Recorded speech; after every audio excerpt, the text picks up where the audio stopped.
બાળકો, ideal moral મેજિકમાં આજે આપણે વાત કરીએ કુનાલની. એ તમારી જેમ જ નાનો પણ ખૂબ જ સમજદાર હતો. એક દિવસ તે તેના મમ્મી પપ્પા સાથે ફરવા ગયો. ત્યાં તેને એવી વસ્તુઓ જોઈ અને શીખી કે જે તમારે પણ જાણવી જોઈએ. તો ચાલો સાંભળીએ કુનાલની આ રસપ્રદ વાત. કુનાલ 9 વર્ષનો ખૂબ જિજ્ઞાસુ બાળક હતો. તે હંમેશા પ્રશ્ન પૂછતો રહેતો અને ધ્યાનથી તેના જવાબો પણ સમજતો. શનિવારનો દિવસ હતો. કુનાલ ઉત્સાહથી ઝૂમી રહ્યો હતો કારણ કે તેના મમ્મી પપ્પા તેને શહેરના એક જાણીતા રેસ્ટોરન્ટમાં લઈ જવાના હતા. તેમની ગાડી શહેર તરફ આગળ વધી રહી હતી અને કુનાલ સ્વાદિષ્ટ ભોજન જમવા માટે અધીરો બની રહ્યો હતો. અરે, હવે હું વધારે રાહ નહીં જોઈ શકું. જલ્દીથી ગાડી પહોંચાડો અને મને મનગમતા ભોજન જમાડો.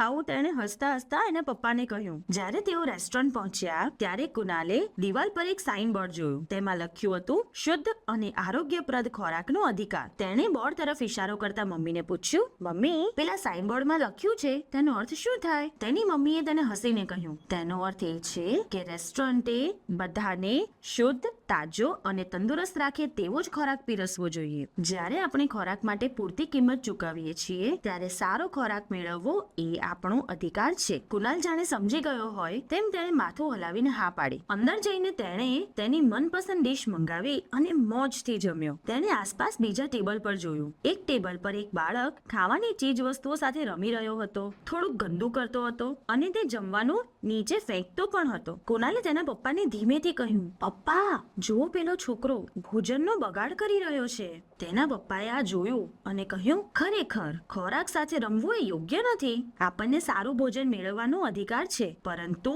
આપણે તેનો બગાડ ન કરીએ તે આપણી જવાબદારી પણ છે. જમ્યા પછી કુનાલ અને ઘરના બધા સભ્યો એક સુંદર પાર્કમાં ગયા. પાર્કના ગેટ પાસે કુનાલે બીજો એક સાઇનબોર્ડ જોયું. તેમાં લખ્યું હતું, પાર્કને સ્વચ્છ રાખો. રમતી વખતે કુનાલે એક કેન્ડી ખાધી અને પાસેની કચરાપેટીમાં તેનો કચરો નાખી દીધો. નજીકમાં રમી રહેલા બીજા એક છોકરાએ કુનાલને પૂછ્યું, તે આવું કેમ કર્યું? ત્યારે કુનાલે તેને સમજાવતા કહ્યું, સ્વચ્છ અને સુંદર પાર્કમાં હરવા ફરવાનો આપણને અધિકાર છે, તો સાથે સાથે તેને ચોખ્ખો રાખવો એ આપણી ફરજ પણ છે. છોકરાએ થોડી વાર વિચાર્યું. પછી તેણે જમીન પર ફેંકેલી પ્લાસ્ટિક સ્ટ્રોને ઉપાડીને કચરાપેટીમાં નાખી દીધી. પછી ઘરે જઈને કુનાલે તેની મમ્મીને ઘરકામમાં મદદ કરી અને મમ્મીની ઘરકામમાં મદદ કરતા કુનાલને તેના પપ્પાએ જોયો અને તે ખૂબ રાજી થયા. તેમણે કહ્યું, બેટા કુનાલ, તને ખુશીથી ઘરમાં રહેવાનો અધિકાર છે. આજે તું અમને મદદ કરીને તારી ફરજ પણ પૂરી કરી રહ્યો છે.